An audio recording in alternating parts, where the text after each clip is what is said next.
There is nothing to worry about. You're gonna be just fine. You'd be surprised at the things you find when you go looking. God, it knows I'm here. Clear your minds. It knows what scares you.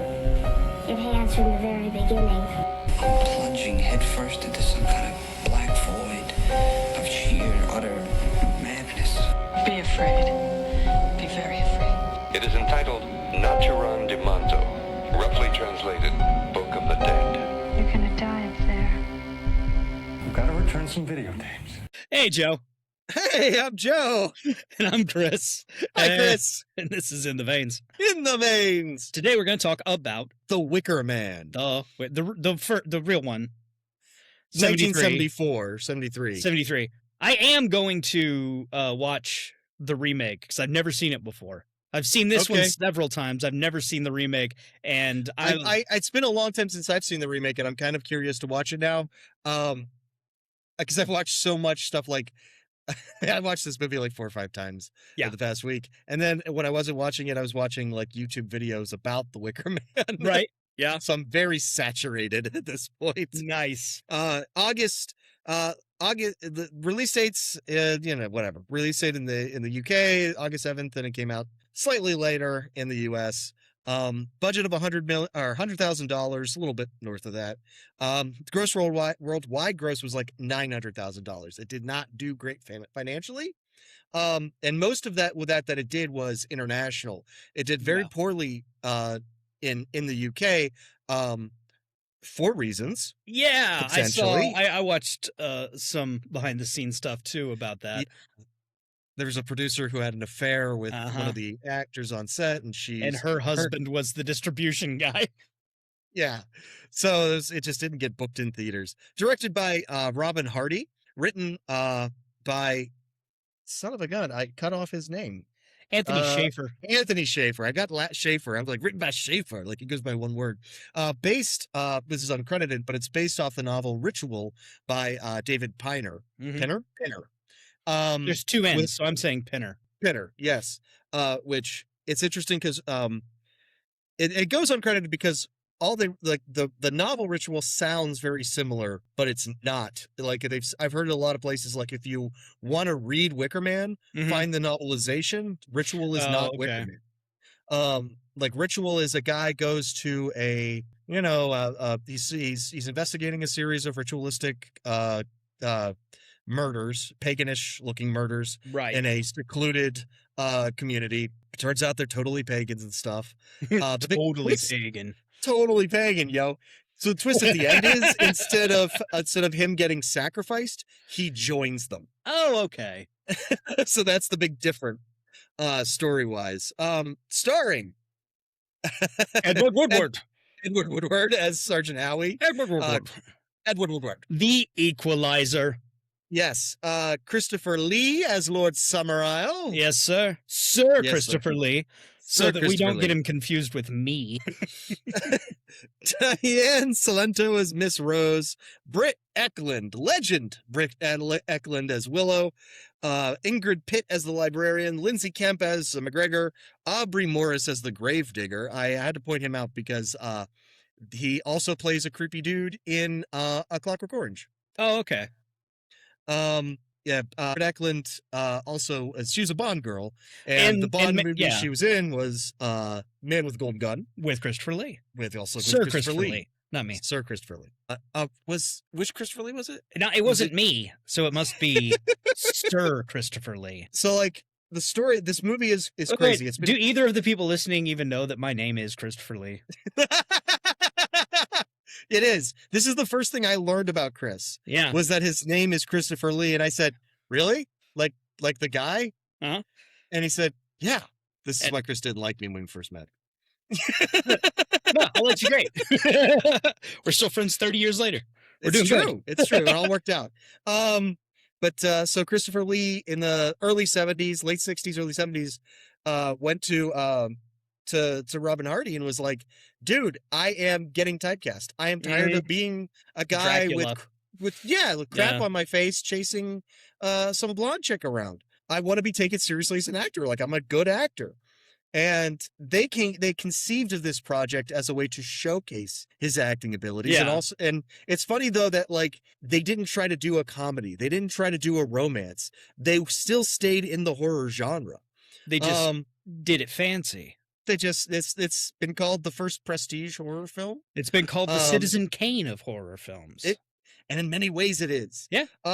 It is really interesting if you look at horror from that time period. It is kind of like there's a monster, it's chasing you, and then you're screaming, and then there's blood, and it's all very kind of schlocky. And this is really the first time you saw a horror movie that was like, no, this is grim and this is scary. This is serious. Yeah. And it's almost entirely in broad daylight, bright sunshine. Yes. In every scene. Yeah. It absolutely violates every rule of horror in that way. Yeah. It's very, very, very, very cool. But anyway, let's, what else do I have to say about this? God. Well, I know that Christopher Lee was so all in that he went international and would talk to anybody that was willing to interview him about this movie specifically. Like he was on public access shows in the Midwest. Like and he was all throughout his career after that, he talked about this as his favorite movie of his own that he ever did. Yeah, and like he continued to believe it was the best thing he'd ever been in. I wonder if he kept saying that after Lord of the Rings. I mean, I don't think anybody brought it up for him to compare it to. He did go back. He did go back to Wicker Man after Lord of the Rings. We'll talk about that when we talk about the sequels.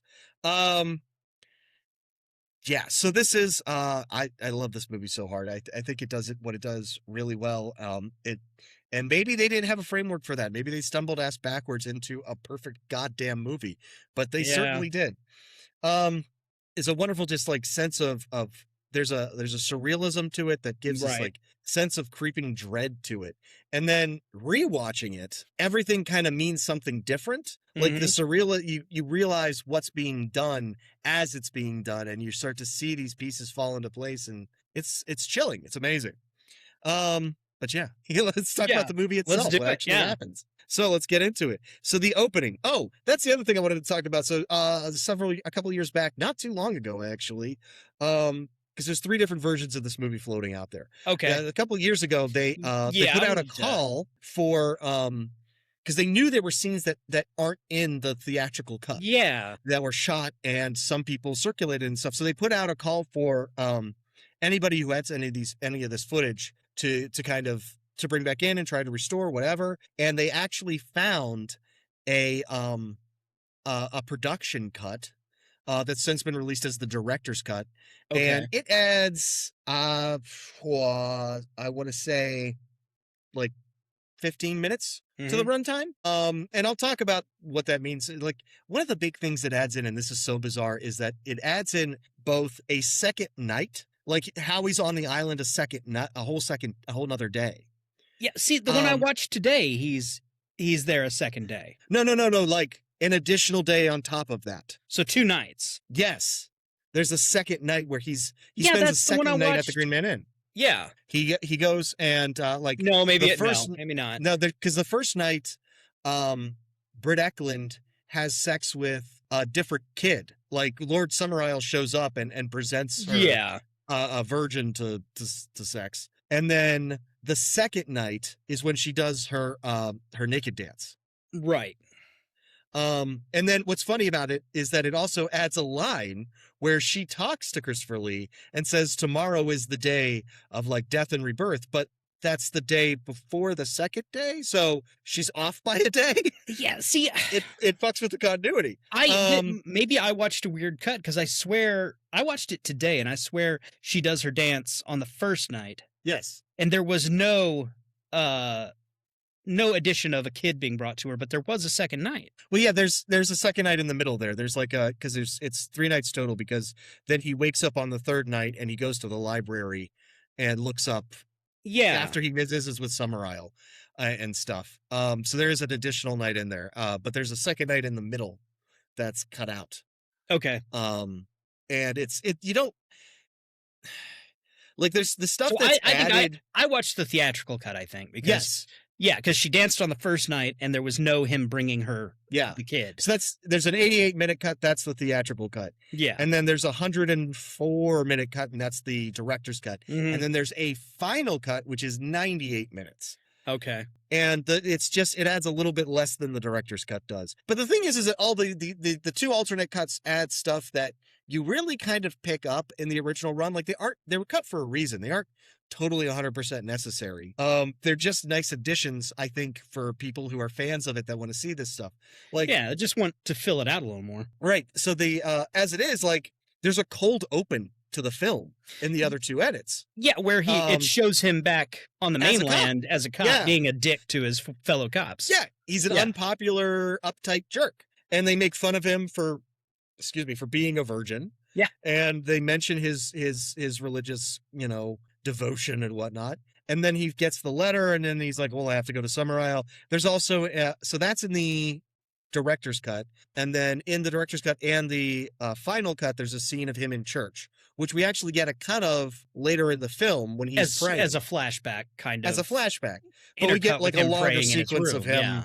Yeah, we get a longer cut of him in church and with his fiance, and it's very exciting. Yeah. Anyway. One of the things I read pointed out that, the what's it called? The tagline or whatever says a Yes. Puritan cop, but he's Yeah. clearly Catholic, and Puritan and Catholic are different things. They are different things. I don't know what I don't know.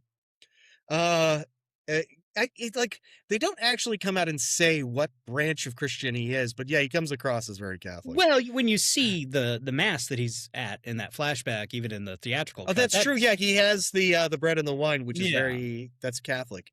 But anyway, how the movie starts. First of all, there's a card put up in the theatrical cut that's like, "Thank you to Lord Summerisle and the people of his island for assisting us." Like, there is no Summer Isle, there is no island. Yeah, like this was there. This is based on true events thing. That's what it was. Yeah, It's very cute. it's like in one of the videos I watched, it compared it to the opening of Blair Witch. Yeah, right. It's and so we get the folk music, which is going to be a running theme in this film, playing over. Yeah, this is a musical, by the way. It is a little bit, and a lot of people like the music is fine. Don't get me wrong. I love the music. I think it's cool. I think the movie has a great vibe.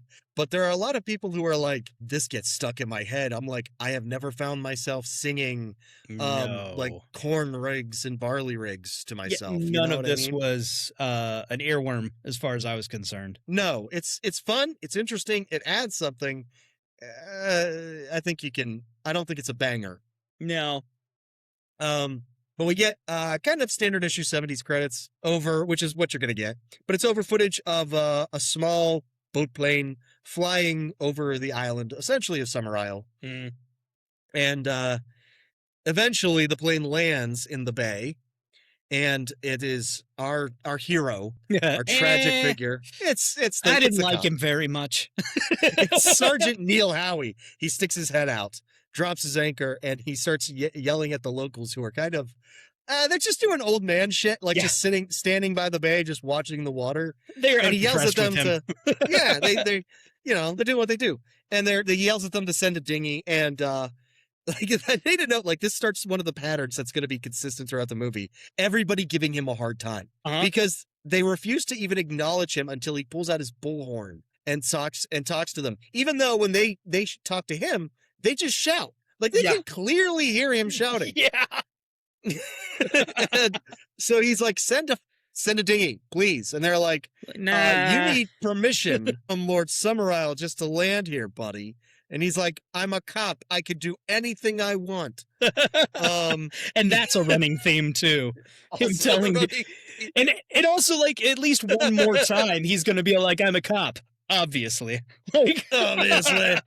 look at what I'm wearing. I fuck around, but not really because of Jesus. So they eventually do send a dinghy over to pick him up and everything. And it's marked with the evil eye. Which was And- not a production choice. That somebody on that where they were shooting owned that boat. And they were That's like, that's awesome. rad, let's use it. That's pagan. We can do it. Yeah. All right, that's awesome.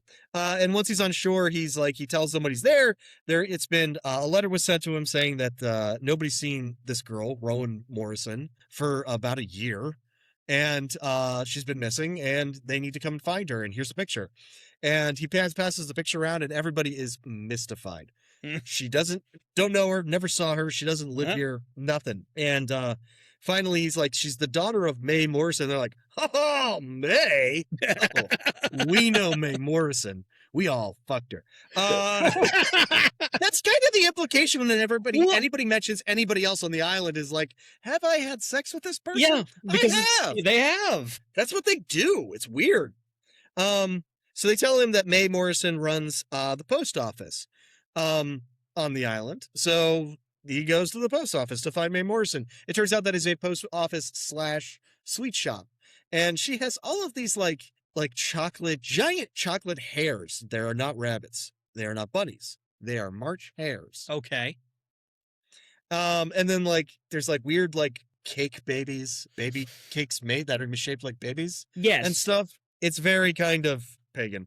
And so he goes there and he's like, hey, you're Mae Morrison, right? And she's like, yeah, why?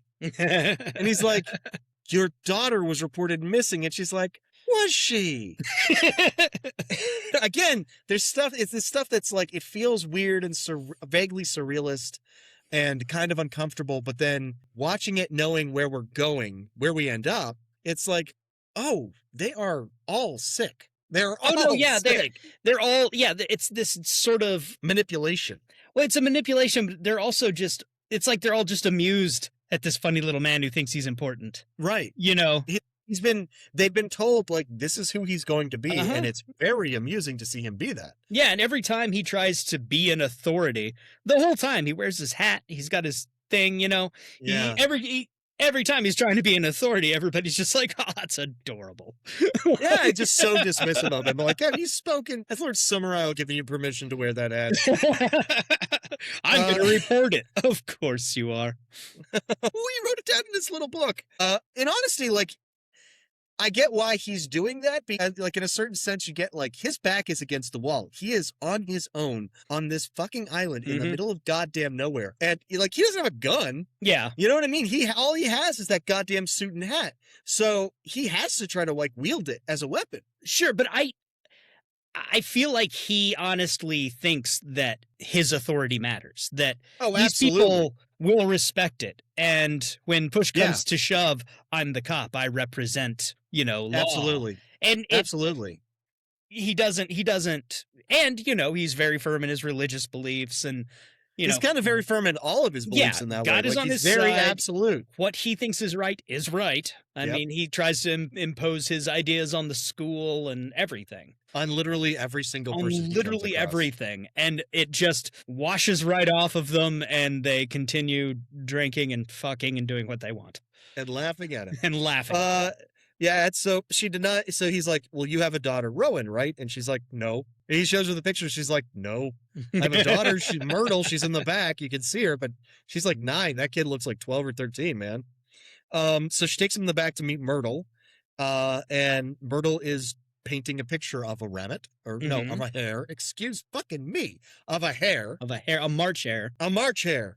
And then the doorbell rings or whatever. So she has to, Mae has to go back out front and help a customer. And she leaves him alone with her. And he kind of tries to do the Weasley cop thing of the child will tell me the truth, for children are pure. And he's like, do you know Rowan and stuff? Casual style. And she's like, yeah, of course I do. She's a hare. She runs in the fields and stuff. And he's like, this is tremendously unhelpful. And it's that's every interaction that he has. He feels like he gets a crumb, and then it just ends with, this was tremendously unhelpful. Yep. It was cryptic and off-putting and didn't get me anywhere. A vaguely unpleasant surrealism. It's another returning theme of the film. So Mae comes back in and offers Howie tea, which is funny because it's emblematic. They are not unhappy that he's there. There's not a resentment the way that he has, he's deeply resentful Oh, of yeah. every single person he comes across, that they don't respect him, that they're not taking him seriously, that they don't know who the girl is in the picture. And that they don't The have whole the shebang. same respect for the things he respects. Right. And they are like, hey, buddy, have some tea. It's cool. Uh-huh. They're hairs, you silly Billy. It's cool. Are you a policeman? Well, look at that. Isn't that nice for you? Yeah. They're all at least like that, but when he gets there, it's the innkeeper barman is McGregor, yes. he's just straight up mean to him. Like he's just he's just a dick to him. I mean, we could talk about him more when he gets there, but like there's this vague kind of sense about McGregor that he's like, am I going to stab you in the night or are we going to have sex? You know, like he has that kind of like sleazy air of like, You mean, things or could am go I either gonna way. stab you in the night? you know, I'm good either way. Yeah. McGregor. And that's how he exits. That's how he exits every scene, singing his own name. It's not. You've been that's very McGregored. Oh, that's very unpleasant. So we cut to the Green Man. And speaking of which, the Green Man Inn, it's everything. It's the local water hole. And I presumed, given the locals like generalized like distaste for outsiders, like not that they're like terribly mean to them, but like they don't let people land there if they don't have written permission. Right. It's probably the only place on the island to rent a room. Yeah. I think that can be assumed.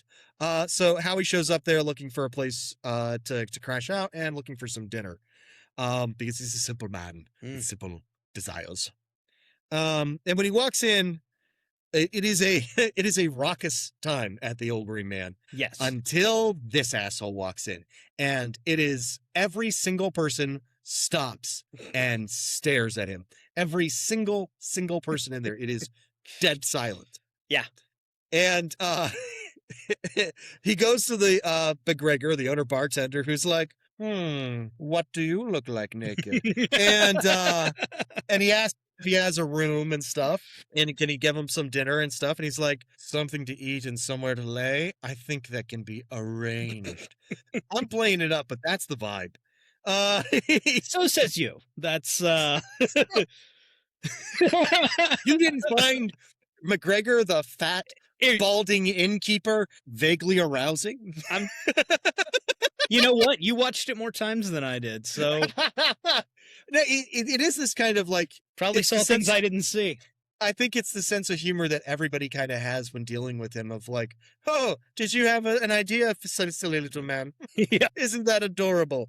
He thinks he's adorable. Yeah. I feel like. Yeah, And they all, it's like, oh, you think you have authority. That's great. oh, that's so cute. But he introduces him. He says like, oh, my daughter Willow can show you stuff. Yeah. And that's when the place erupts back into its standard Saturday night behavior, weirdly sexual drinking songs. About the girl that's standing in the room with her father. Very specifically Very about specifically her. about Willow in front what of a- her father. And what a great slut she is. Like, just the best. She's the best one. And then that one dude kind of humps her across the room. Yeah, he does. It's weird. It is weird. But And, you know, everybody- you know, we keep talking about the way everybody treats him, but it's also in every movie where somebody comes across a cult, the general like nature of the cult is usually portrayed as acting as if they know something you don't, and Uh-huh. it's kind of like a secret joke. And that's like is. that's That's the vibe. we But there's know what's up. You don't But- know what's up. The interesting thing about this is that there's also like this casual openness. Like, they're Mhm. not in a secret cult, Chris. They're in a very open public cult. Well, You know what I mean? Like, they're in a cult where they're having a lot of fun making him uncomfortable with their beliefs is and also lifestyle. that is also true. But they also are clearly not going to be open about where this is going. I mean, See, I feel like if he were to guess where it's going, they would totally be like, "Yep, that's right." Like they have no reason to like. There's No, not a kind of a. they can't though, because part of it is him. I mean, we'll get there. It's at the Well, they're end. not going to. But I mean, they're not going they to give can't- it away. they can't but do if he guessed, anything. I don't think so. I think they have already lied to him about Rowan. They will lie. They have, and that they is will true. cover things That's up true. That's true. for the greater purpose of their end goal. Right. But it's all rules to a game. You know what I mean? Like, Yeah, for them, it's a game. It's not deception. it is, but I think that the deception is readily at hand as long as it continues moving him towards the goal. Okay. Yeah. No, I can agree with that. But in the meantime, So- they're having a lot of fun making him uncomfortable. Oh, they're having so much fun, and they're like, we are not going to change what we do one Uh-uh. iota for your ass. Oh, you're here? Guess what? Song about banging Willow. Like, you laid eyes on her, and you immediately thought about having sex with her, and we're going to sing a song about that right now. We're going to make you think about the fact that we've all already done it. Yes. Oh. Including the very old men. Yep. Willow, it should be noted again, is played by Britt Eklund, who is she's a Bond girl. Like, She's a Bond girl. she's Man with she's the golden gorgeous. gun Bond girl. Yeah. She is not a fan of the film. No. Well, they did her dirty. They dubbed her. They dubbed her without telling her, and got a body double. and they got a body double because there were certain nude shots she wouldn't do. She because would was only do from the pregnant. waist up, and they wanted the full shot on the dance scene and whatever. Yeah, and she thought that the body double they chose didn't have as nice of a butt as she did. You know, the body Which- double is the same girl that was crying in the cemetery. Ah, Yeah. okay. It's nice that she almost got to show her face. Almost. Anywho, that's coming up soon too. But so Howie's not putting up with any of this. He interrupts their song by banging on the bar and loudly announcing, like, you guys know why I'm here. I'm Yeah. looking for Rowan. Come on, here's the picture. Pass it around. And So it really, you can all tell me you haven't fucking seen her because he might as well have just yelled out, "Stop having fun." I'm like- not having fun. It's not fun for me, you guys. I don't approve of the things you do where you live. I'm in charge. I got the hat. I'm in charge. I'm in charge. I'm a big man. It's a little pathetic. Like him trying to exert control over these people is like, dude. So he sees a series of pictures on the wall. Each year there is a harvest festival, and there's a photo of the harvest festival, and there's like crates and crates of produce stacked around, and there will be a girl in the center around Rowan's age, 12 to 14 years old. But last year's photo is missing. And when he asks the landlord McGregor about it, he says, "Oh, it broke," which is a Right. funny thing to say when the first picture that they show has a giant crack going down the glass on the one Yeah. side. So they Like- leave the broken ones up. Yeah. He then distracts him by saying, "Hey, your dinner's ready. Willow will show you to the dining room," Yeah. which is actually just a small table around the corner. Yeah. It's Um, just a closet. Our grand dining room. Would you like the VIP experience? And then they slightly shut the door to the closet. Ooh, how exclusive. It is. It's Uh, private. So he complains that the meal is not very good because everything is canned. Right. The first and, indication that the harvest has not been so great. Right. He's like, she's like, what do you want for dessert? He's like, I'll just have an apple. And she's like, there are no apples. You can have peaches and cream from a can. And he's like, there's no produce on an island famous for its produce. Yeah. Things. Oh, really? You're picking up on the pieces there, Sherlock. Are you? Mhm. Game is certainly afoot. So after his dinner of turquoise broad beans, as he says, Sergeant Howie goes for a walk around the village, where he immediately comes upon a field of villagers very publicly having sex. Yeah. Just on the ground. Because Just going at it. maybe that's what they use that for. Maybe it's the sex field. I don't know. Mhm.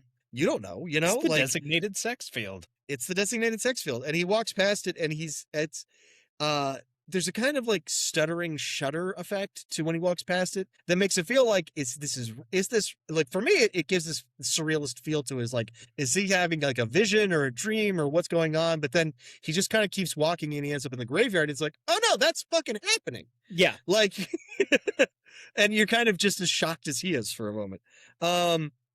And so he goes onto the graveyard where he finds people watering trees. That each grave has a tree growing out of it, and they're kind of tending to the trees. Yeah. And that's when he sees a fully nude woman sobbing hysterically, leaning against a headstone, who is the backside of Britt Eklund, apparently. Yes. And he's just hugely offended by everything. Like, just, he can't take it, you know? So he ends up back at the pub, where now things have gotten more raucous, and they're playing a rousing game of Stack Man. See, what you do is you get a man, and then you stack another man on top of the man. Oh, wow. And you see if you can stack the men. More than two? It usually doesn't get that far. Okay. Because of all the laughter while you're stacking the men. And they're probably the guy at the bottom's probably drunk. He's not gonna. Yeah, we're all drunk. Nope, just that one guy. Yeah, everybody else at the Green Man is completely dead sober. Just one guy getting hammered and letting you pile dudes on his shoulders. So he's had enough of the village and its charms for one day. He grabs his bag, grabs his key, goes up to his room to turn in for the night, where he puts on the ugliest brown pajamas I have ever seen. And he like kneels down next to his bed to pray, and it's like a child would. Like, it's so it's honestly like a lot. Like, oh, he's that kind of nut job. And this is when we get that flashback to him in church and everything. Like, he seems like a real fucking winner. He gets in bed, tries to go to sleep, and he hears Willow come upstairs, and like she stops at his door and like says like, "Sergeant," like whispers it to him, and then keeps walking, and it's very clear that they're like sharing a wall. Mm-hmm. And he can hear her on the other side of the wall, and somehow he can hear that she has gotten naked. I don't know how. This just happened. He can hear it happening. She's just broadcasting it to him somehow. She is. And she starts to sing. It's like Book of the Subgenius. She's broadcasting a powerful sex hurt. She really is. And he is affected. Yeah. She starts singing a song about, let's bang, and knocking on furniture and the walls and everything. Yeah, and he has an incredibly difficult time resisting. It's a really weird scene. And it's a very weird scene. People have been talking up this little dance number for, well, ever since it came out. I gotta say, it's just kind of weird and awkward. She kind of, her dancing is kind of Elaine from Seinfeld. And I've heard it described as a lot of just banging on things and then sort of jerking around. I have this theory that, like, when you have people that look really good, like they're super, super attractive physically, they as the hotter they get, the worse their dancing skills become, because they don't need to be. They never had to get good at dancing. No, everybody of course told them not. they were great. So it's like when you see a movie and it's like characters are dancing in a nightclub, like look for the most attractive people and see how bad they're dancing. I'm telling you, it carries through. But also, she keeps looking directly into camera. That's also true. And she's singing this song that's like, there's a lot of like suggestive language, but it's not, it's still like this folk song. Mm-hmm. And like the banging on the wall and everything and kind of shaking around and everything, like, it doesn't do it for me. I'll say that. Like, I know that like for a lot of people, this is like birth of my libido type scene. Yeah. I believe in coupling, they referred to it as full backle. But it's honestly it's very weird. It is very, and very his weird. reaction is even more like weird because he gets very intense. Yeah. He's like feeling the wall that she's on the other side of, and like presumably pressing his boner against it. and it's weird and awkward because his pajamas are really ugly. And at one point he kind of like starts to open the door and then closes it again, like he didn't know what his hand was doing. So he is sorely tempted, but like Jesus in the desert, he does not give in. Exactly like Jesus in the desert. It's just precisely analogous to Jesus in the desert. I don't know how much more clear it can be. Yeah, she's a siren and he's a sailor. Yep. The next day, she wakes him up and says like, "Hey, I thought you were gonna come and bang me last night." And he's like, "No, I have a fiance. I don't believe in doing that before marriage. Yeah. I'm a virgin. I'm a loser. So why don't you kill me? So why don't you kill me?" And she's like, look, because that's how everybody reacts to him is just Yeah. laughing at him. And so he goes off to seek out the school. And on his way to the school, he passes a group of boys doing like this weird ceremonial. It's a kind of a ceremonial like maypole dance. And they're being led by a guy who sings a song that kind of abstractly illustrates the cyclical nature of life and death in their pagan religion. Right. Nature worship. And he is also kind of singing directly into the camera. He's yeah. It's Yeah. the next number in our musical. Very next one. This would make a really weird stage play. It would make an incredible stage play. Dude, that ending. Oh my God. It would be cool. So, it really drives home like his puritanical conservatism and sexual repression scandalized in the face of their like paganistic, unabashedly frank embrace of sexuality. And I mean, to a certain point, he does have a point in this scene where he's like, you're exposing children to something they shouldn't be exposed to. How far does this go? You know what I mean? Like, Yeah. let kids be kids, all that jazz. But the fact that he comes at it from this place of like, they should be in church, being scared of hell and begging for forgiveness for thinking about cheating on a test, like some of us were. It's a lot. At the school, which is that's where all the girls are. Apparently, they, in a very British way, they segregate their boys and girls in school.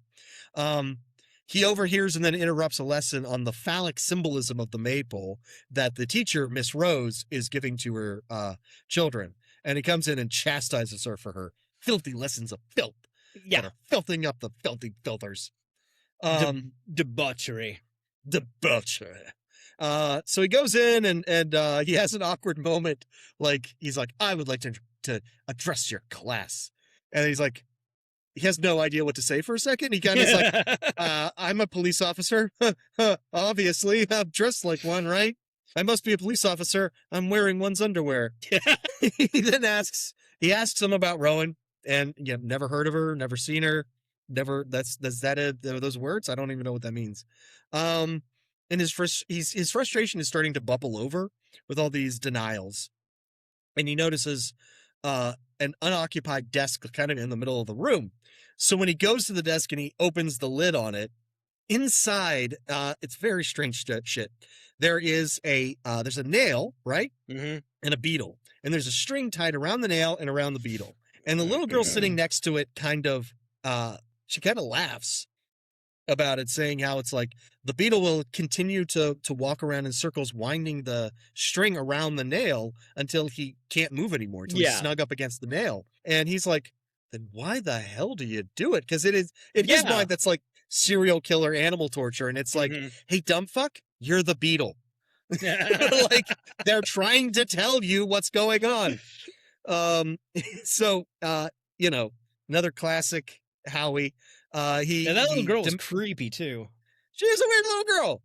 He demands to see the school's registry, and Miss Rose is like, you need Lord Summerisle's permission to see the school's registry. And he's like, I've got all the permission I need right here. And he pulls his penis out. It's weird. He just pushes her aside. You mean his he literally navel? He literally pushes her out of the way and just goes into her desk and pulls out the registry. Yeah. He just strong arms that one.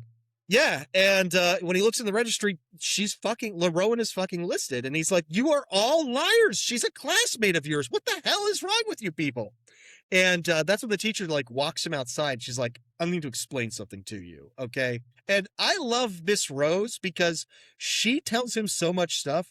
And in like everything she says is the most roundabout way of saying it humanly possible. Yeah. Like, she goes outside and she's like, well, you would say dead, but we don't use that word. We would say that she's transmutated. And he's like, is she dead? She's like, well, what do you mean by is?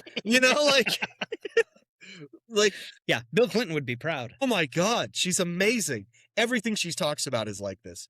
And she explains to him that Rowan is in fact dead, though they would not use, she will not even say the word dead. She like mouths it because they don't use that word. Right. and but essentially intimates to him that she is dead and she's buried in the graveyard. And it's like, you could have told me this at the, you know what, forget it. And he from there he goes to the churchyard, which again, he's like, so she's buried in the churchyard, right? She's like, well, it could be a churchyard if the church isn't really It's a not a church church anymore. He's like, anymore, so oh my God, the graveyard then, you psychopath. So he goes to the graveyard, the churchyard. What's up? another Bond connection though is that actress, is it Diane Cilento? I believe so. That teacher, she was married to Yes. Sean Connery. Yes, she was. That's awesome.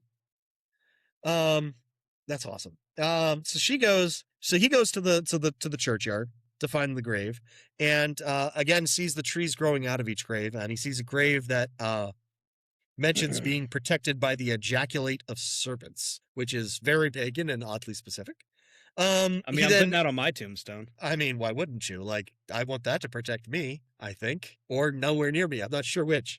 He passes a woman sitting at a grave and she's like breastfeeding in one hand and holding an egg in the other. Very kind of like weird pagan shit. And Supposed to be a fertility ritual. right. And she's just like smiles blandly at him as he walks past. And he comes to what is clearly the spot where they take the festival photos, the Harvest Festival photos each year.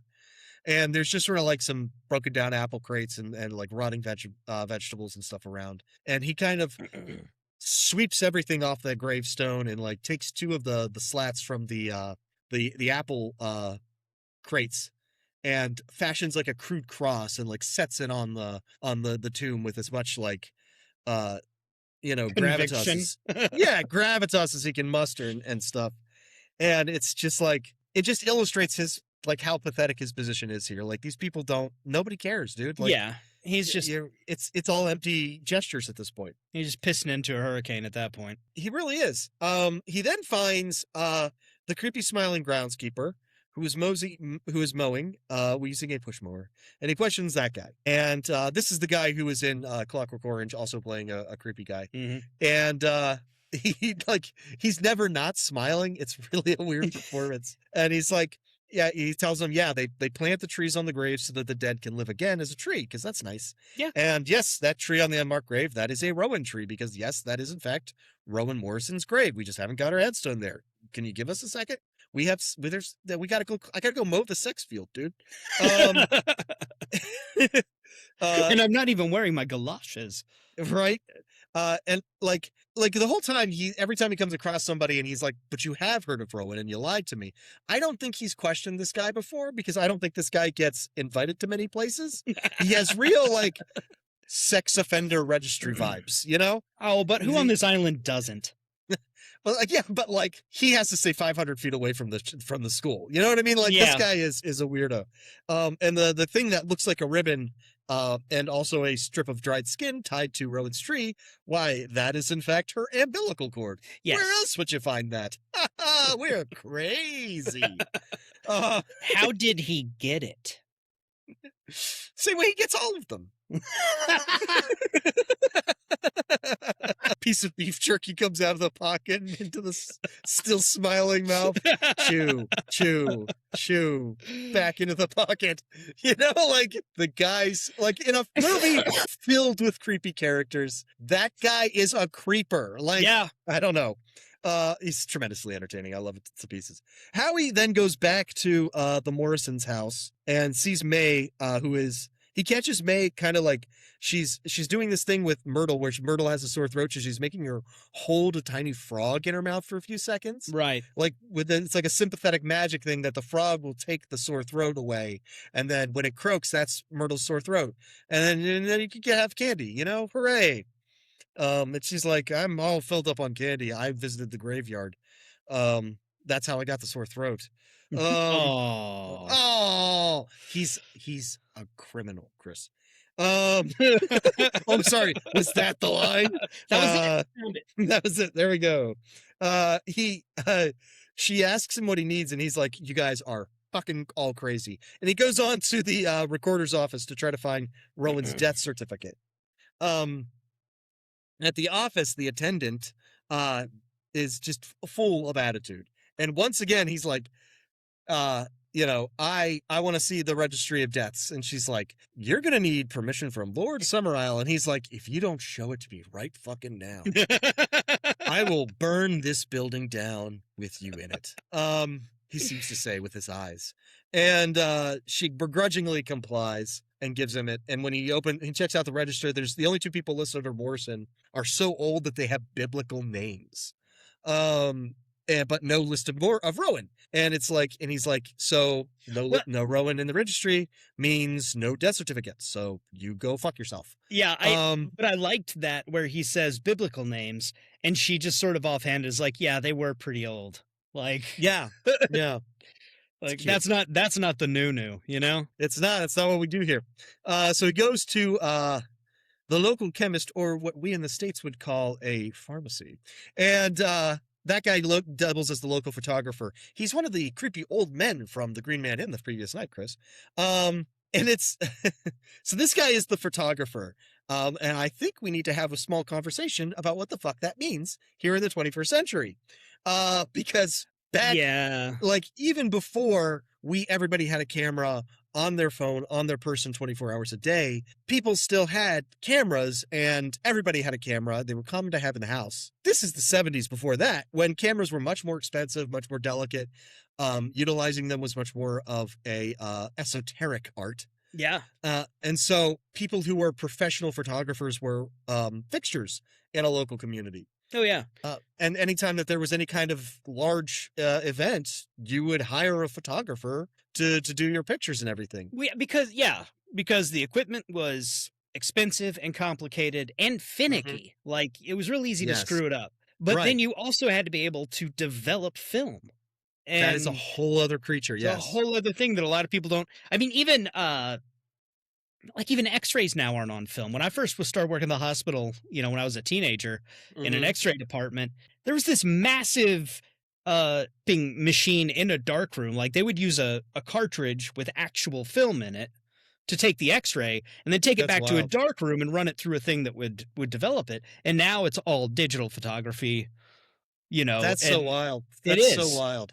And everything else, your phone, you could have 1 million pictures on it. You used to get, 35 if you were lucky out of one roll of film? Yeah, more like 25 most likely, yeah. You couldn't go back and look at them. You had to get them developed. To see if they turned out, to see if the focus was right, or the light aperture was open correctly, It could take weeks. You drop it off, you wait a couple of weeks, you go get it again, unless you wanted to pay extra for 24-hour. This old guy's not doing kids. Yes. Yeah, exactly. And this old guy is not doing anything in 24 hours. This is like, this is 6 years before I was born. Yeah. Almost exactly, because they shot this in November and December. So, and the pharmacy, it should be noted, is full of horrors and nightmares. Yeah. There's circumcised foreskins and dead baby pigs in formaldehyde. It's an apothecary witch shop kind of thing. It really is. And so he talks to this old man and about the Harvest Festival photos, and he's like, "No, I don't keep any extra copies. Why would I? I'm crazy." And he's like, "What happened to the one that's on display?" He's like, "It's broken." He's like, "Really?" And then he freezes. He freezes for kind of a long time, and like he asks him, was the girl in last year's photo, was that Rowan? You saw the picture of Rowan. You were at the Green Man last night. And the blankness of the stare is chilling. He should be checking his pulse. Somewhere too far away for us to hear, there's a baby crying, praying mantis bites the head off its mate. A man conceives of a way to murder his lover. It's fucking weird. And how he, presumably terrified to his bones, leaves. And next time we see, he's on a horse-drawn carriage leaving the village. He passes a particularly phallic-shaped bush. And eventually he's traveling through flowering orchards. And then we get these shots of pregnant women in kind of shift dresses, kind of wandering through the orchards. There's a ritual afoot, hey, it's Tuesday afternoon, time for the ritual. Then we cut to a group of nude young women around a fire in the middle of some standing stones. It's a henge. It's a henge. Miss Rose shows of up. Stone. A henge of stone. Yeah. Standing stones. It's fine. Yeah, it's like, yeah. It's a henge stone. It's a monolithic thing. Yeah. Of rocks. It is. There's many rocks. There's 7 rocks. It's a rock henge. And Miss Rose shows up. She's clothed, it should be noted. As a vaguely shamanistic figure. Yeah. And she leads them in a they start dancing around. It's kind of pagan fertility, right? They're like singing a song about the fire making them pregnant while they leap over the fire and stuff. And Howie kind of rides past it and he notes it. It is noted. It is. He is once again scandalized. He's scandalized, but he's not looking the fuck away, is he? No. He is both scandalized and titillated. I'm going to ask you not to use that word to refer to Sergeant Howie again. I'm sorry. I call it how I see it, and I see a titillated man. I see a titillation. Ripe with titillation. And scandal. And scandal. He arrives at Lord Summerisle's estate, and it is a massive mansion. Classic kind of traditional British Scottish lord thing. Wait, it's big as hell. Like it's big as hell. Manor. It's the walls are filled with paintings and weapons and souvenirs of, colonial exploits. You know what I mean? Like it's it's a lord's house in England and stuff. And he's led by a servant to a receiving room and told that Lord Summerisle has been expecting him, which he finds quite surprising, and he really shouldn't, because there's nothing these people do but talk. Yeah, and they always say Lord Summerisle has to approve of blah, blah, blah. There's no way that the cop on the island looking for the missing girl has not been reported to the head honcho, Howie kind of wanders through the room, looking over everything and stuff. He ends up at a window, looking out at the distant kind of ongoing fertility ritual. And which is when Lord Summerisle, Christopher Lee himself, Sir Christopher Lee, Sir Christopher Lee. Sir Christopher Lee himself. It's not me. Not you. Reveals that he has been sitting there the entire time by standing up from a massive chair by the fireplace he's been sitting at. And he's like, "Hey, you like looking at the naked young girls?" And he's like, "No, I do not." He's like, "Bummer, dude." He's like, "Oh, I thought your very obvious erection would disagree with you, but okay, we could do this too." Are you saying you're not titillated? Are you saying you're not titillated? And that's too funny. Okay, Lord Summerisle. What does he say? What happens? So Summerisle is super friendly, and Howie is all righteous indignation. And he's like, I want your permission to exhume Rowan's body and take it to the mainland and do an autopsy because I suspect murder. And somehow I was like, sure, do whatever the fuck you want, dude. We don't. Then you got to do that. You think it was murder? You got to. But we didn't do this. It wasn't murder. Yeah. Sorry, bro. And Summerisle turns the conversation to religion, where he breaks it to the increasingly incensed Howie that on Summerisle, the Christian God is dead and the old gods live. Mm-hmm. And Howie cannot believe that anyone would not want to believe in a God that tells you incessantly how undeserving you are, making you beg forgiveness for transgressions made by the earliest humans, not even you, and made a special place of eternal torment for anyone who isn't quite sorry enough for violating his arbitrary rules. What? Why wouldn't you? How do you not get behind that? What are you talking about? Have you not heard of Jesus? Summerisle explains the history of the island and why they are pagans. And this is, I think, the one part of the other cuts that I really feel would have been better put in here, because he kind of talks, he kind of in the theatrical that he talks about his grandfather came to the island, saw that it had like the volcanic soil, soil and the warm Gulf Stream. Wind, yeah. And it could work for growing the new fruits that he'd been developing, the new cultivators he'd been developing.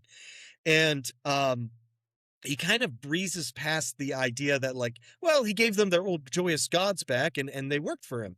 And The extended cuts put a few more lines in there where it's like he mentioned specifically like he tried growing these plants on the island. They did really well. And then the Christian like ministers and priests and stuff specifically spoke out against him and his experiments, saying like if God wanted us to have these fruits on this island, they would already be here. And so that's where he said like, well, those gods don't count because, hey, check out these pagan gods. You like those guys, right?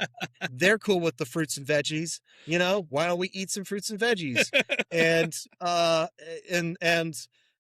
he won essentially. And they eventually the ministers and priests kind of gave up and just left the island.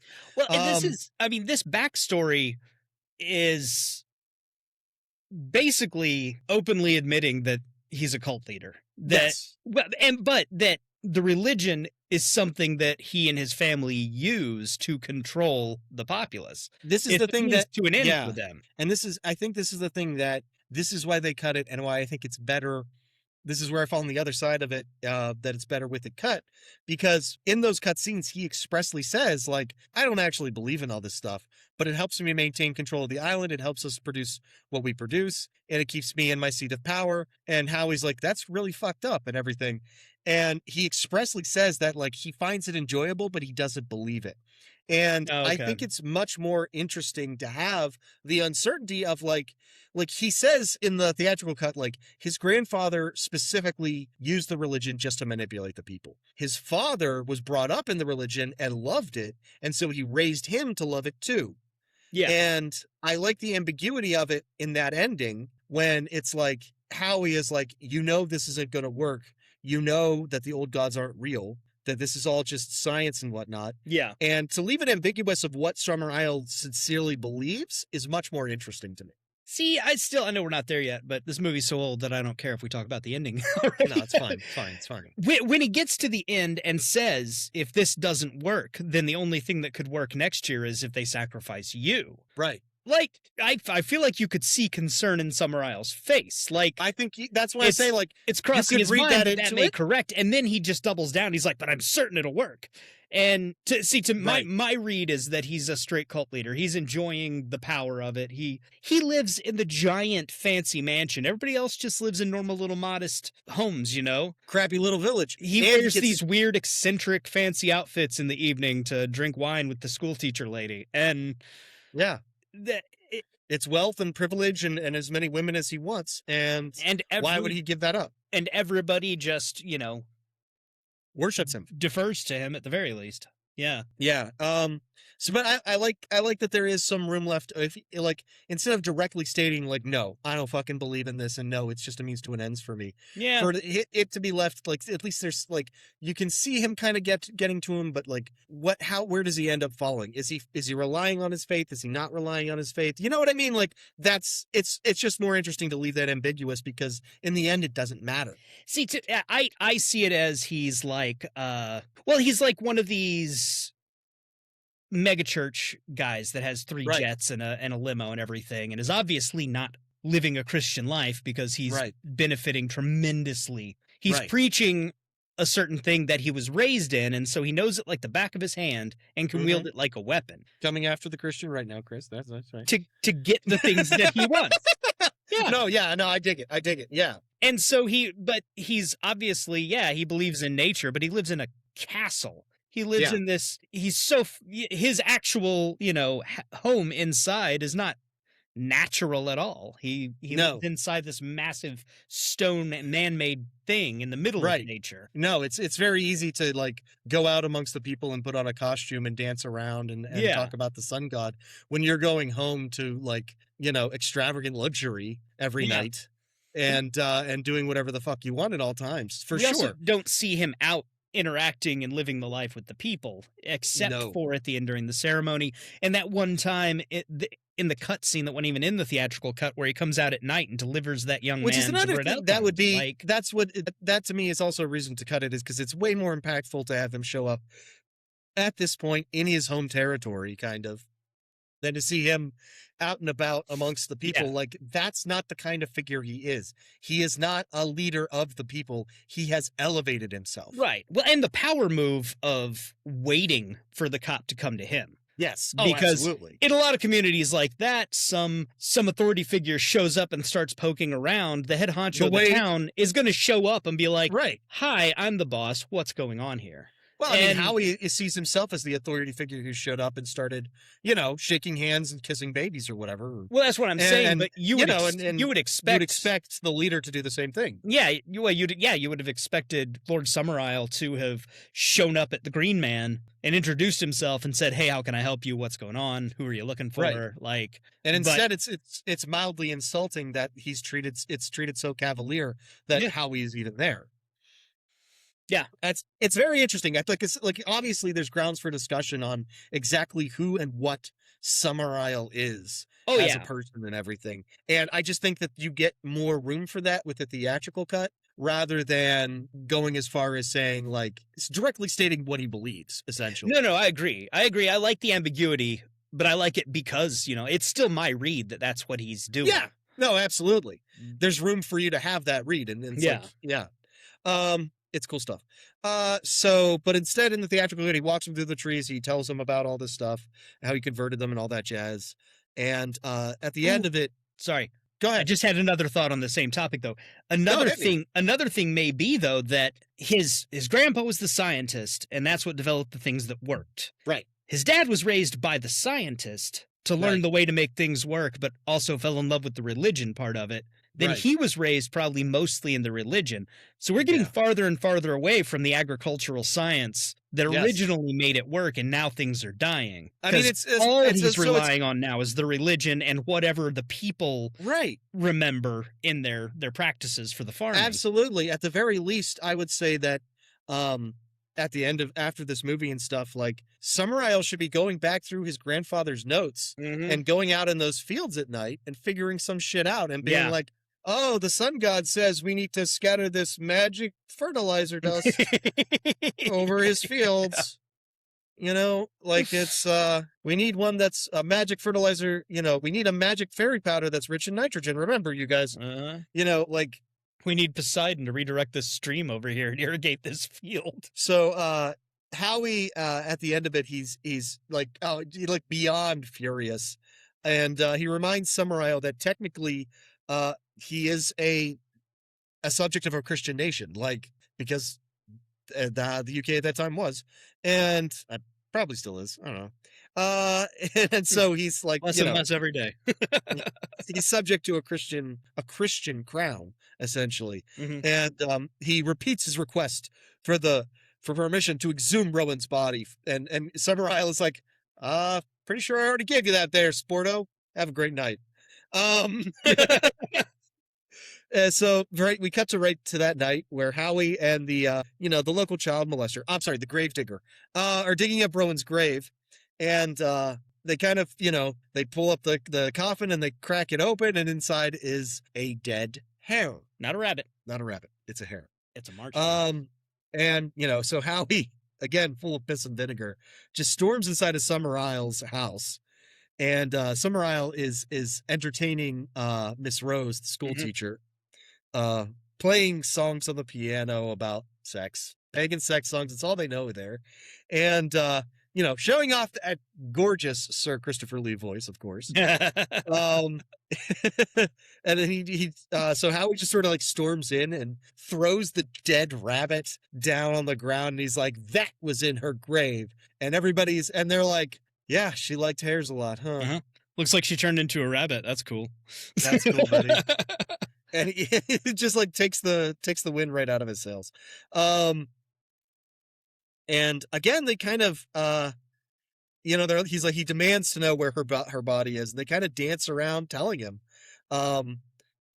again, the school teacher's there. So she's like, "Well, what do you mean by body? Because her body is like, her soul would be," and it's like, oh my God, lady. It really is beautiful. Like, he is so, everything in his life, he could, before he got to this place wearing the uniform, he could go up to a person and tell him what he wanted and he'd get it. and they Right? defer to his authority. And here he Absolutely. presents them with the evidence of fraud and crime and probably murder, and they're just like, "Oh yeah, she turned into a rabbit." Morning and bring the police to the island, and then we're gonna see who's Yeah. probably. How dare you not let me stop you from enjoying life? Summer Isle does not take him seriously and dismisses him, saying he would be he should probably leave because he'd be too offended by their May Day celebrations anyway. And he just goes back to what he was doing, you know? Yeah. Yeah. So Howie breaks into the chemists and goes into the back room and digs around in the negatives for Harvest Fest photos, and he develops last year's. He finds last year's and he develops it, and lo and behold, there's Rowan. Yep. But there's hardly any produce around her, and he's like, the crops failed last year. Oh my God. The pieces are finally starting to click in place for him. We then cut to the next morning, and we see a procession of children carrying a bandaged doll aloft in this kind of like moving column, chanting, "We carry death out of the village." It's adorable, honestly. Little kids are so cute.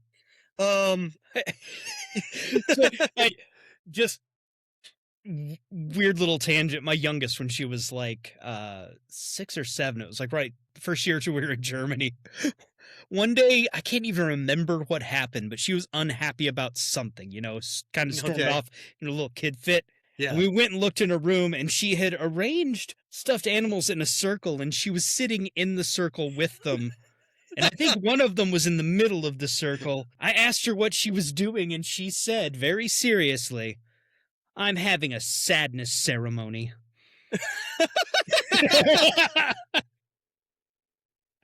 Which I thought was incredible, and I just left her to it.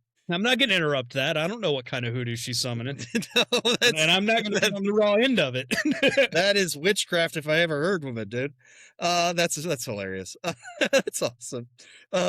So we see Howie. He's in the library researching pagan rites and rituals, which you only can assume that like he walked in and talked to the librarian and was like, "I need books on paganism," and she was like, "My day has come." Either that, or she just kind of vaguely gestured at every book in the place and was like, "Okay, have at." Yeah. So he's learning about May Day is a festival to bless the crops for the coming year. And the ceremony involves, there are 3 main figures, right? There is the man animal or hobby horse, which is a guy in a crude horse costume who leads the procession and charges at the girls. There is the man woman or sinister teaser is the term they use, which is a cross-dressed male who's usually the religious leader of the community. And then there is the fool Punch, who is the king for a day idiot. Guess which one Howie will be. They are then followed by 6 swordsmen who lock their swords together in a sun shape, and then they make sacrifices. It's very fun. In the good times, the sacrifices will be produce or maybe animals. In bad times, when a dire sacrifice is called for, it might in fact be human sacrifice. And the penny finally drops for Sergeant Howie. Yeah. He's putting it together. It's all come together. Rowan isn't dead. She's being held somewhere with the intent of sacrificing her to make up for the crops that failed last year. So he's got it. Dude, he knows. Okay. It's fine. It's been 3 days. He figured it out. Like, you could have literally asked anybody and they would have told him, but Howie rushes to his plane and has to have the harbor master row him out to the dinghy, which again, the harbor master is like, "Good. You wouldn't want to be here during our May Day festival. You'd probably shit your pants." And you would shit your pants and die.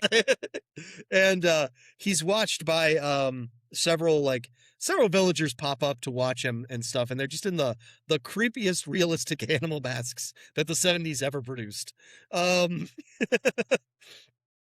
Howie promises to return in a short while with more officers. But once he gets on the plane won't go. Nah. And he tries everything. He even pulls the thing, and it won't. He pushes it down a little, and it doesn't go back up. I don't know. It didn't go. I'm out of all options. The motor don't go. So this is awesome. Again, he is well within shouting range of these people because they shout back to him. He tries to yell at them to send the dinghy back. And they act like they cannot even fucking hear him until he pulls out the goddamn bullhorn. It's one of my favorite things. It's like, it's emblematic of their attitude towards him the entire time. Well, and also the Like- people in the animal masks hide when he turns around. Like, Yeah, like right. they all duck down behind the wall so he doesn't see them. Like he saw them. Like, so then the guy gets back and he's like, "What's the matter with your little plane, buddy?" And he's like, "It's not going." And he's like, that's,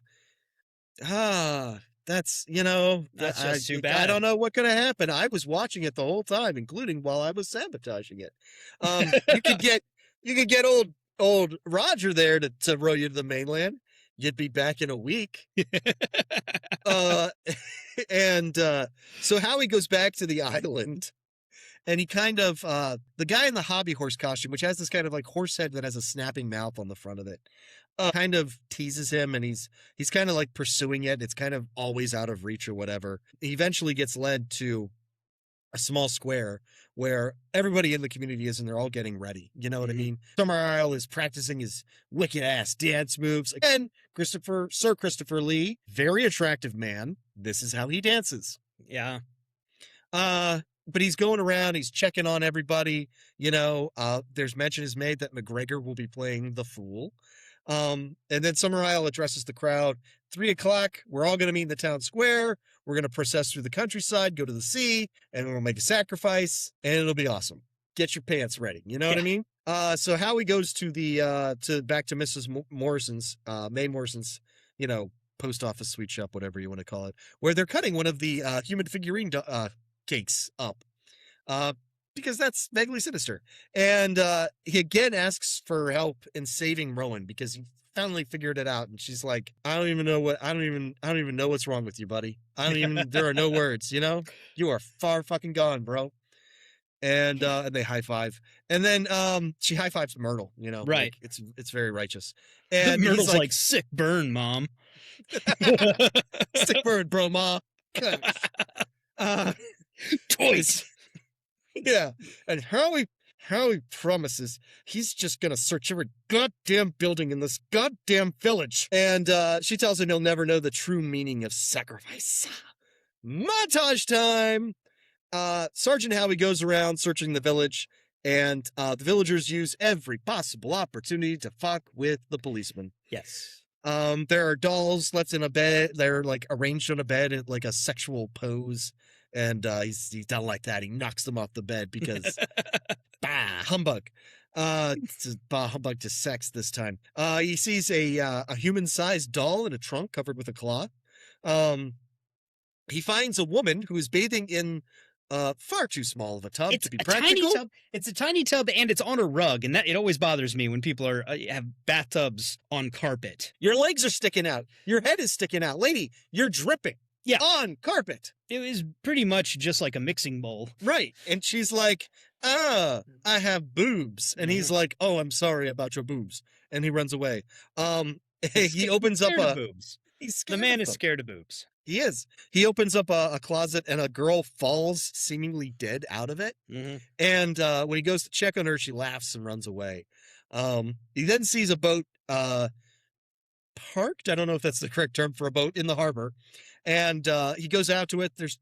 Doesn't find anything but empty apple crates.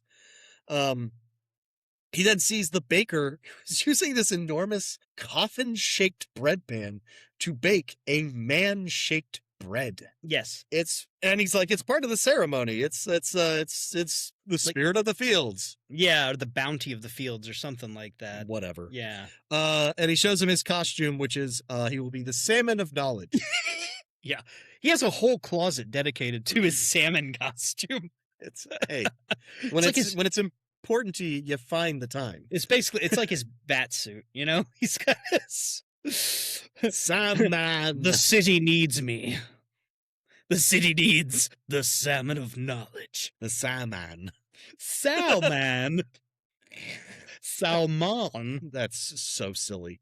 The butcher has various animal carcasses hung up because that's what butchers do. At the Undertaker, he's opening up coffins, and he finds one with an old lady in it. And this is important to note. This is an interesting little thing. One of her hands is missing. Yes. which is fun. So exhausted and with It nothing might to turn show. up later. Might turn up later, might be important. I don't know. Exhausted with nothing to show for his efforts, Howie goes back to the Green Man and he tells McGregor and Willow, who are the only ones there, that he's going to rest in his room for half an hour and he does not want to be disturbed. And they kind of laugh at him and stuff like, "Oh, did you find your girl? Huh? You should probably get out of here. We're going to offend you with our Mayday sex stuff." Yeah. Yeah, he does. He And- says something like, you should probably just go ahead and sleep through the rest of the day or something like that. Yeah. Like, They're giving him every opportunity. So he goes and lays down, and then he wakes up to the sound of Willow and McGregor whispering about how they should not wake him up. And Willow whispering says, like, loudly right outside his room. yes. And Willow says, like, they were going to use the hand. They mentioned that they're going to use the hand of glory to keep him asleep. And she seems to think that it's powerful, that there's no telling how long he'll sleep if Yeah. we use that. Could be a week. Yeah. Could be a couple hours. And so they do whatever they're doing. Willow leaves to go to the thing, and McGregor has to go change into his punch costume. Howie gets up and he sees the hand of glory. It is a preserved human hand with the fingertips alike. Should be noted that it didn't work even a little bit. It did not put him to sleep, keep him asleep, extend his sleep in any way, shape, or form. Could that just been them like fucking with him? Like there is no such thing as the hand of glory. Well, I mean, there They're is just like it really honestly what, there what would is he expect to no- see? There is no actual supernatural anything in this movie, so it would be weird if No. it worked. You know, Obviously, but their magic is not magic, and But even if you had like an idea, like if you believe this shit and you believe that you have a magical means of keeping somebody asleep for X amount of time, like they don't actually want him to be asleep, as we'll see soon. Ooh, that's Yeah. foreshadowing.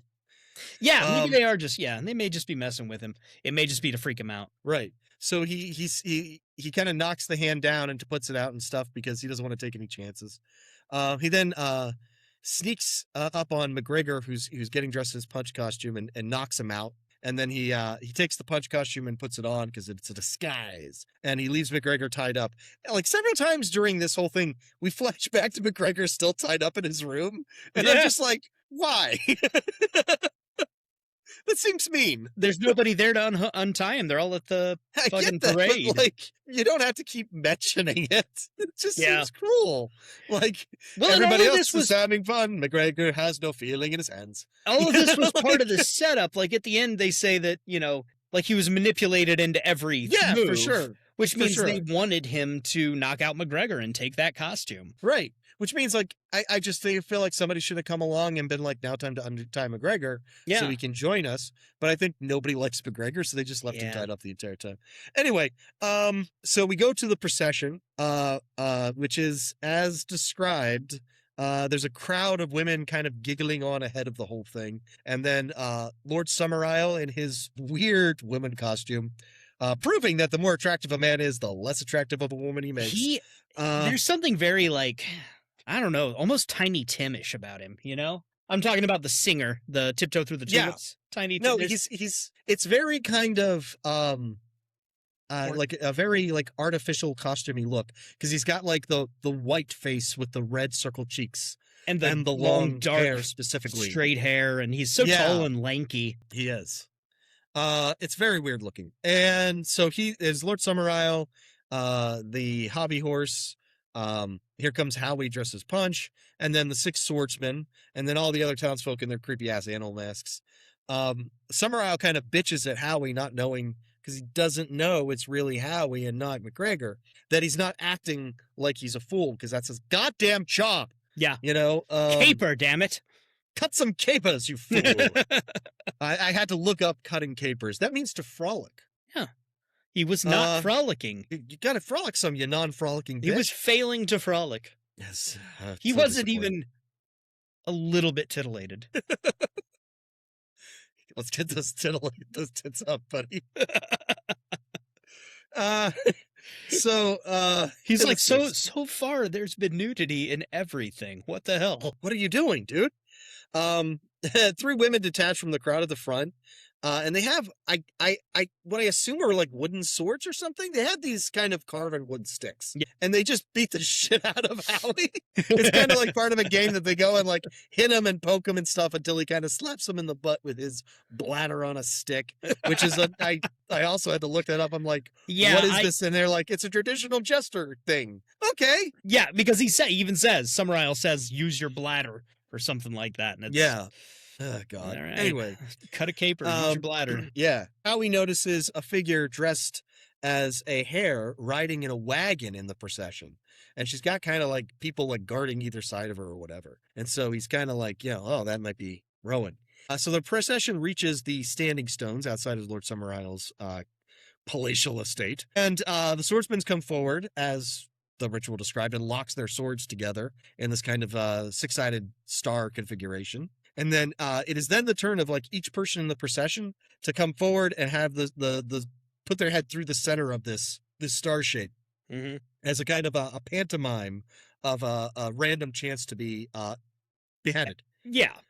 And Howie tries to like get out of line and stuff, and Summer Isle kind of forces him to get in line. Like, everybody has to do it. Come on, buddy. now- This is the fun part. And they make a point to show one lady look actually scared. So it does seem like maybe there's a chance. Maybe there is. Maybe there isn't. Who can say?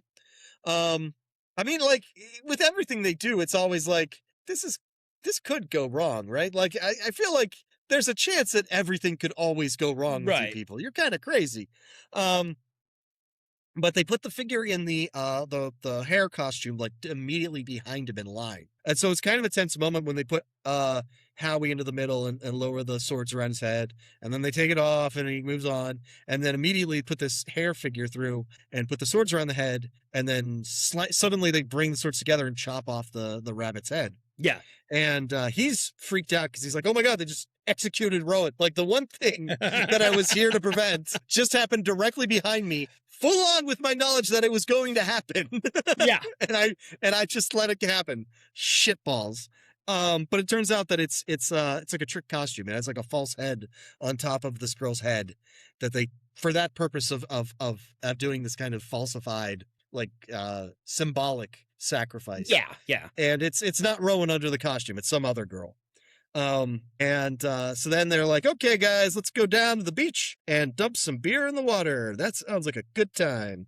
So they do that. They go down to the beach and Summer Isle announces that they're going to, dump these casks of ale into the sea for this as an offering to the sea god, which is exciting. And then he announces it's time for their more dreadful sacrifice to the gods of the land. And then a horn blows, and Howie looks up to see Rowan emerge from a cave by the sea with her hands tied behind her back. And he immediately breaks into a run to go and grab her. Right. And no one really reacts until he gets like much closer because they're kind of just confused as to what the fuck McGregor is doing. Like they don't know, and the only guy who's near Rowan comes up and he's like, what are you doing? And he just knocks him out, just punches him and goes to untie her. And then people start reacting and coming after them. And Rowan is like, yeah, Rowan's like, come on, we can go through the cave. There's a way out in the back. I know the way. And so they run into the cave and Howie grabs her the flower crown that's on her head. The flower crown. A flower I'm having crown. trouble with that. Flower crown. Edward Woodward. And he throws it into a like off to the side in the cave. So it's like, oh, they'll There's think like we some went that water way. there, and Yeah. You think we went that way when we're going the only way that there is to go. And they come out this mouth of the other side of the cave, and they're at the cliffs of the bordering the sea, and find there immediately like Lord Summer Isle, Willow, Miss May, and I believe the librarian is there too. And Summer Isle And- has changed back into his normal clothes. Yes, that's very important to note. He has rapidly changed back into his Yeah. normal clothes and is just sitting on a rock waiting for them. Yeah, and along the way, Howie has taken off the mask and head of the punch costume. So he's just sort of in the rest of the punch costume, but it's very clearly Howie. And they kind of emerge from the cliffs and immediately find them there. And he's kind of Howie's just kind of like stunned by it. And then Rowan immediately just runs to Lord Summerisle and Miss Rose and is like, "Hey, did I do a good job?" And they're like, "Oh, you were fantastic. Wonderful job. Like you're the best." And then she's whisked away by her mother, who comes down and receive her and everything. And then a crowd of villagers start to appear along the cliff above them. The girl is fine. Happy ending. Movie over. Yeah. And Howie is just like, he's crestfallen and confused by like the sudden stop of this energy of like this escape energy. And he goes and like just he goes to like the edge of the cliffs and just he stares keeps going down and looking in different at the places. Like, rocks. there's gotta be a way out of here. There's got to be a thing I'm missing here. And he's kind of dreamy about it. You kind of get the feel like he's almost like, I've been fucked and I might actually kill myself. Like he's really thinking about like one of the options is falling to your death. It would have been better. It would have been better. And it would have denied them their sacrifice. It would have. And Summerisle very carefully and patiently explains to him, this is over. You have done your part. One. Well, we have controlled you every step of the way, leading you to think what we want you to think and do what we want you to do. And we wanted you to believe that we were going to sacrifice Rowan to restore our crops that failed last year. Because they did fail, but she's not the sacrifice. We needed a sacrifice that came of his own free will. He came with the power of a king, which you represent the crown as a police officer.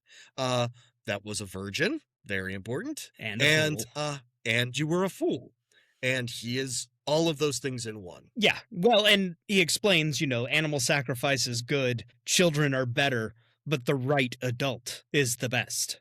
And he is exactly the right adult. And they kind of, it's the sort of thing where he's just like, Howie's just in complete disbelief that he could have been played so much. And it's like I said, like this is that moment where it goes from this moment of realization, the truth, like the chilling part of it is that these people go from being these nutty religious folks who have a nutty religion to a cult. Yes. Like they are all in on this. They all believe this. There is no thinking for themselves. No, they are delusionally homicidal at this point. Yes.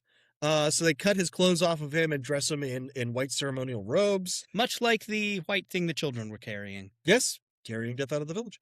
And anoint him and stuff. And he protests about his Christian beliefs of the resurrection through Jesus, not your damned apples. And they're like, hey, buddy, you can believe what you want. In fact, we're going to do you a huge favor. You get to be a martyr. There is nothing better that you could possibly be in your religion. You're welcome. You're so welcome.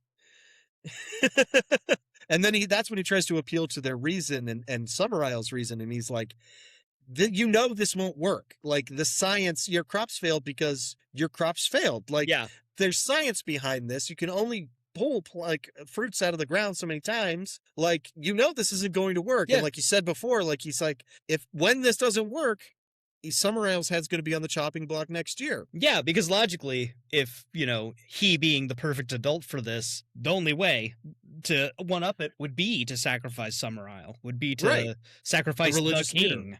Yeah. Yeah. And their belief and Summerisle's is pretty absolute. Summerisle's like, this will work.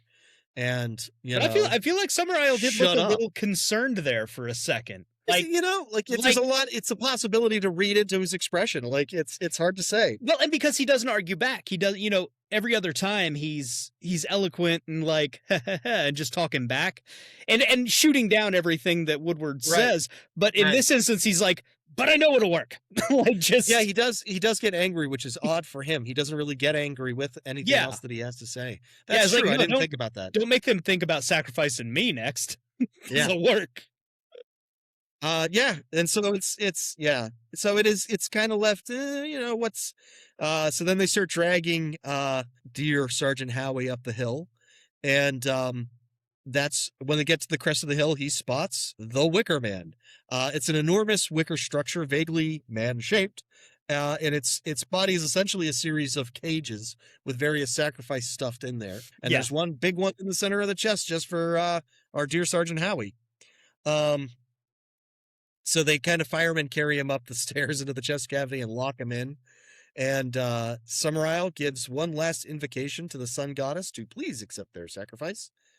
Howie, on the meanwhile, he goes full like biblical cursing them, like you will be cursed, and Jesus, and thou shalt not. Yeah. You please don't light me on fire. And and it's truly twisted and disturbing. These people are all like, the entire community is there, and they're all standing in a circle around it, and they give the signal and light the fucking fire. Yeah. And as he dies, screaming and eventually like falling to his knees and praying to Jesus and all this jazz, they are singing the happiest song. And they're, Just you know, they're all smiling and swaying. smiling and swaying and swinging their arms and watching singing a him and all happy those song. animals burn to death. Yeah. Apparently that goat in the cage above him actually pissed on his head when they were shooting. It was real unhappy about being trapped up, and it pissed and it came down through the thing onto That's awesome. onto Edward Woodward. And as the eventually we do get to see like the Wicker Man burn and then burn more, and then eventually we hear his death scream, and eventually we see there's a shot from behind at the level of the Wicker Man's head, and we see it kind of collapsing, and the head kind of bows towards the setting sun. And roll fucking credits, bitch. Like, that is the end of the film. And like I said, like, it's interesting watching this multiple times, because you start to see like all these little weird, vaguely surrealist eccentricities of these people. These are all carefully designed tactics to push him to this conclusion. Like, he has been led along the way, and everything, and it is a vast conspiracy. Everyone is in on it, and everyone is playing a part and laughing behind their hand at this idiot who is falling for it. Yeah, the whole way through the movie, everybody is looking at him, knowing full well that in 2 days they are going to light his ass on fire. Yeah, it's amazing. It's amazing. How many of the dudes in that bar do you think had been spending the day out there building the Wicker Man? Right. Just to come back and look at the dude and be like, yeah, he'll fit. He'll fit in there. Yeah. Oh, yeah. We got those dimensions, right? I was worried he was going to be fat. No. But he's not. He's quite trim. Dude's pretty trim. He's going to fit right in there. He will be comfortable until the flames get to him. Yeah, it's fine. Yeah, it's great. It is, it's an absolutely chilling, insane thing. The studio hated that, did not like that ending. They didn't like it being super dark at the end. There was even talk How else of do like, you end it? they wanted the whole movie is building to the big terrible thing, and if you just diffuse it and the good guy wins, then they wanted it to start raining. They wanted it to start raining without the Wicker Man, and then a bunch of policemen show up out of nowhere. We're backing you up, buddy, and rescue him and arrest everybody or whatever fucking bullshit. It's the dumbest thing I've ever heard. There is, in fact, a spiritual sequel to this. The director, Robin Hardy, when was this? Was this in 2011, produced The Wicker. He wrote and directed himself The Wicker Tree, which is, look, it's on like Tubi or whatever. I'm gonna be straight with you. I could not make it through this movie. It's a story about like two Texan like born again Christians who go to Ireland to proselytize to Irish people, or Scottish people, which is like selling ice to Eskimos. And it turns out that they're like a pagan community, and the problem is that they've been dabbling with nuclear power, and it's rendered the entire community sterile, and they really just want these two to help them propagate. Okay. That's the plot. The leader of the pagan community was supposed to be played by Christopher Lee in his last on-screen role, but just prior to shooting, Sir Christopher Lee tripped on like a light cable or something on a movie set, hurt his back, and like plain old couldn't do it. And so he appears for like in like one scene in a flashback of the character that he was supposed to be playing. And he's not explicitly named as Summerisle. He's just the old man. So it's it's all kept very vague. Because if he had been Summerisle, Summerisle is an old man. It would show that obviously how his sacrifice worked, the island kept going. Right. He became an old man, whatever. But yeah, I'm not going to recommend The Wicker Tree to anybody. It's less fun. And then of course there's the remake in 2006 starring Nicolas Cage. I haven't seen it. I'm going to watch it now. I mean, I know it's bad, but It's I'm bad. just interested because this movie is so good, but it's also Yes. so of its time. yes. And to watch something in modern I'm just interested to see how they attempted to update it, because I'm a little curious myself. I might have to check it out. because like a I might have to cell check it out this week and phone stuff. ends Solves- this entire fucking movie. It solves everything. Like, How remote is your fucking island, guy? Yeah. You know. So yeah. But as far as sequelitis goes, like try as I may, I don't know how you follow up something like this. Like the obvious choice answer is to say like do something completely different because you're not going to match that ending. You know what I mean? Right. Like, but it feels like incredibly weird and disingenuous to do something different because that's the whole point yeah. of So- Wicker Man. Well, my idea was to follow on directly from this. Okay. But the next one would play out over the entire next year, and it would be the undoing of Summer Isle. And Okay. like the place and the person, because the crops would fail again.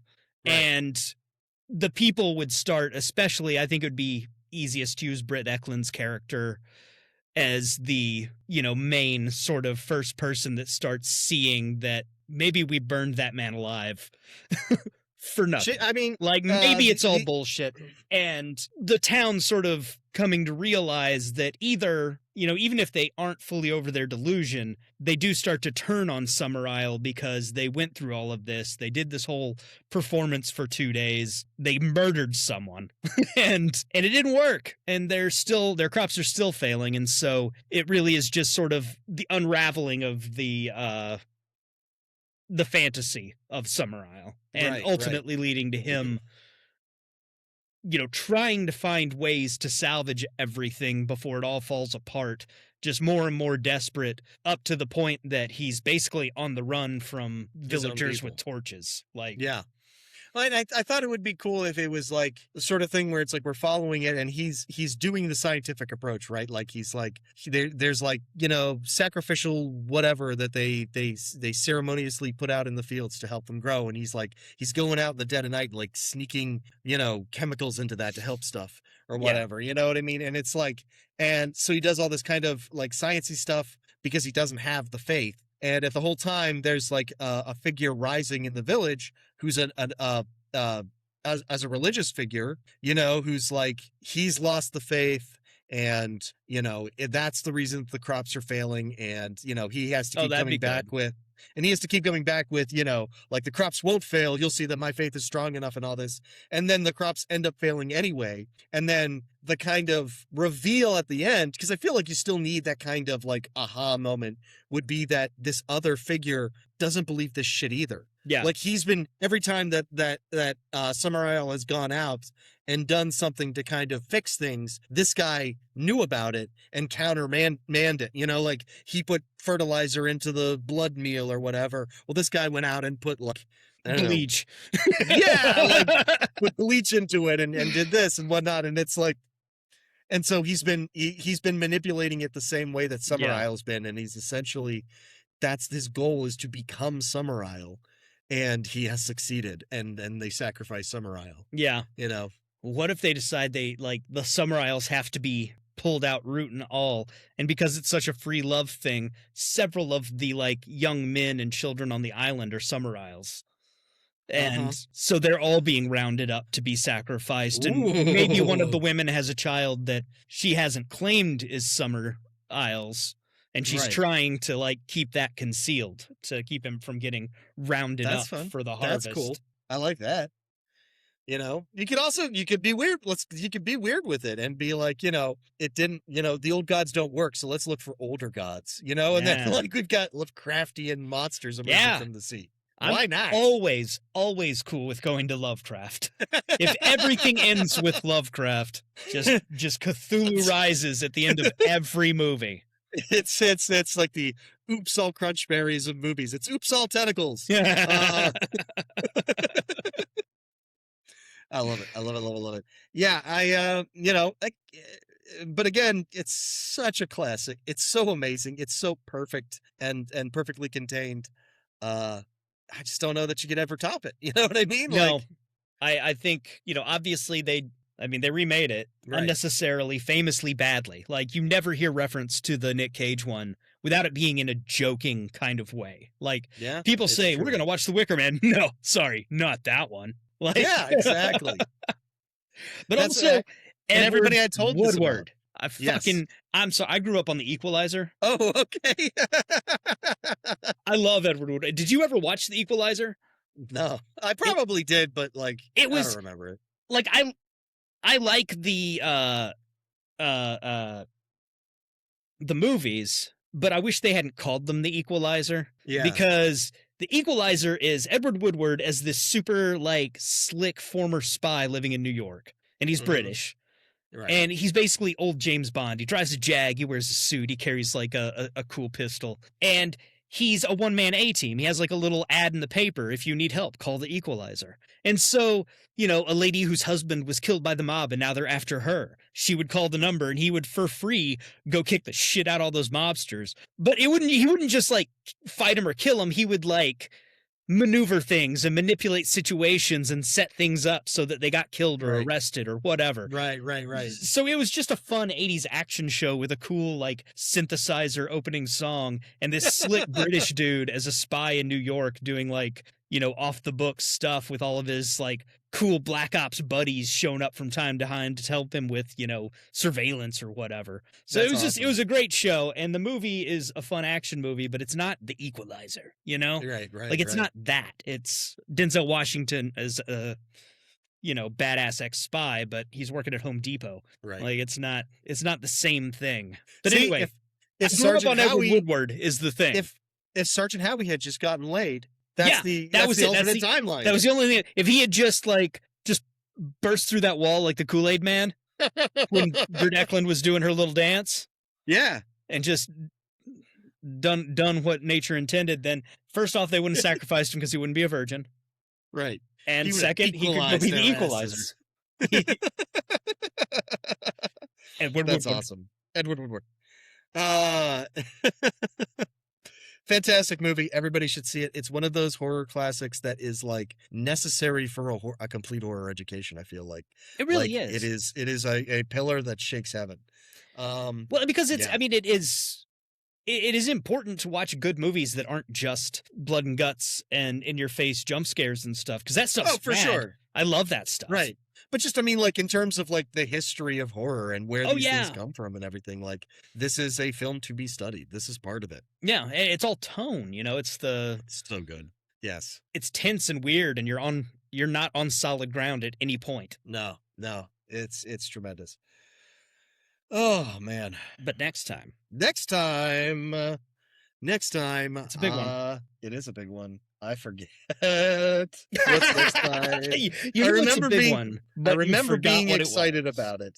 It's Nightmare I on Elm remember Street. being, oh my God, it's Nightmare on Elm Street, guys. Dude. Dude.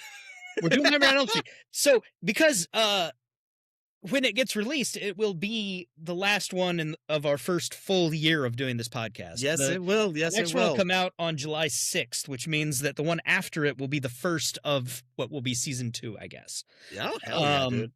And so we're going to wrap it up with the original Nightmare on Elm Street, partly because technically our very first recording, when we were still figuring out how to Right. do any of this, we Right. did a combination episode. The comparison of the original Nightmare on Elm Street and the remake. And the of remake, Nightmare I mean, on Elm it was- Street. It didn't play. Like, it was fun to record it, but then looking at it afterwards, it was too long. It was too clunky. We weren't Right. comfortable with putting it out into the world. So it is now our lost episode. Yes. And we will just do the original Nightmare on Elm Street for the I'm next so episode. excited. So excited. Huge fan. Love it to pieces. We're a Nightmare on Elm Street household here. God damn it. Yeah. Well, And, I mean, speaking of landmarks in the history of horror movies, it's yes, it's a big one. a real big big one. one. And I am Uh, excited. I've got my Blu-ray nice. set over here somewhere. Nice. It's going to be my Tremendous. excuse to go ahead and watch all of them. Hell yeah. So, Hell yeah. Cool. So that is next time. This time, I have been Joe. And this time I have been Christopher Lee. This has been In the Veins. In the Veins. See you next time. There is nothing to worry about. You're gonna be just fine. Be surprised at the things you find when you go looking. God, it knows I'm here. Clear your minds. It knows what scares you. It has from the very beginning. I'm plunging headfirst into some kind of black void of sheer, utter madness. Be afraid. Be very afraid. It is entitled Naturan de Manto, roughly translated Book of the Dead. You're gonna die up there. We've got to return some videotapes.